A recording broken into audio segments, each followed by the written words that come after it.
Little Pony. Spike the Babysitter. Majesty and Spike were decorating Dream Castle. "We will have to make sure that Cotton Candy doesn't get hungry and eat the flowers," laughed Spike as he handed Majesty a bunch of bluebells. You pretend to be Cotton Candy eating flowers, and I'll show you something funny, said Majesty. "Oh, what lovely flowers! I am so hungry." Spike tried to sound like Cotton Candy. "I'll just nibble one or two." Majesty twirled her magic horn as Spike pretended to eat the flowers. The bluebells turned into real bells and rang loudly. "Roaring dragons!" shouted Spike. "That's a good trick, Majesty. Are you going to make the bells ring out the old year?" Yes, old Father Time will be coming to the party, said Majesty. He loves to hear the bells ringing. "I hope the bells won't wake the baby ponies up," said Spike. "I've promised to babysit, remember?" Of course I remember, smiled Majesty. I think it was very good of you to offer. That reminds me, come upstairs and I'll show you where the baby ponies will be sleeping. "You've opened up the magic room!" Spike felt excited. All sorts of wonderful things happened in this room. You and the baby ponies will enjoy New Year's Eve too, said Majesty. You will have plenty of company when the babies fall asleep. "I can't wait for the party to begin!" shouted Spike. Shh, warned Majesty.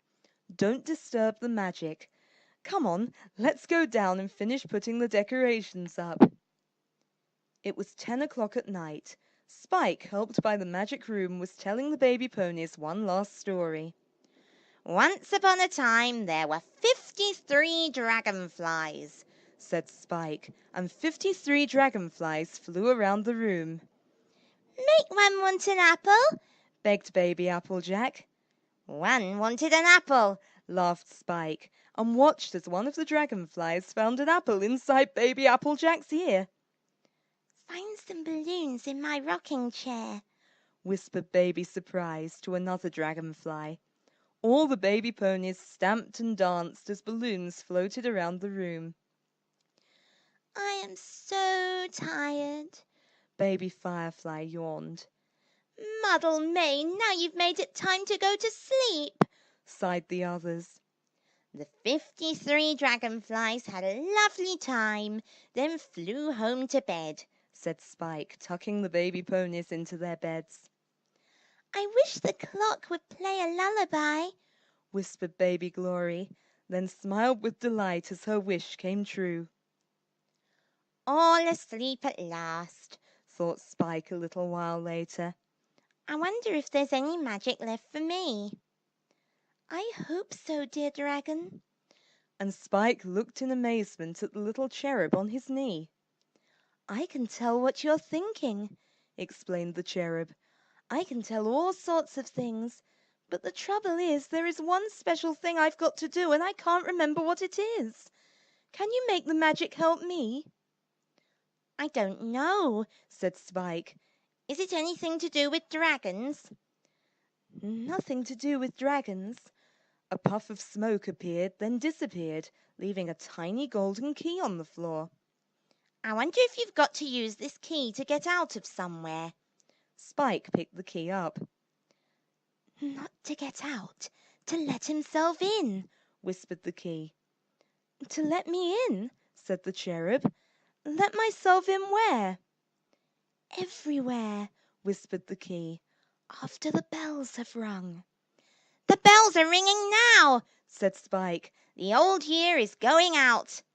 I've remembered, cried the cherub. I am Happy New Year. I let myself in to bring happiness to everyone. Quickly, dear dragon, give me the key. Your year will be extra happy because you were the first to welcome me. Spike blinked as the cherub and the key disappeared. Then he blinked again as the magic room filled up with his friends from the land of dragons. "Happy New Year!" they called, and before Spike had time to reply, they were gone. Then Majesty brought all the little ponies into the magic room. "We've brought you a special thank you present for babysitting," smiled Majesty, handing Spike a tiny golden key. And Spike knew he was going to have a happy and exciting new year.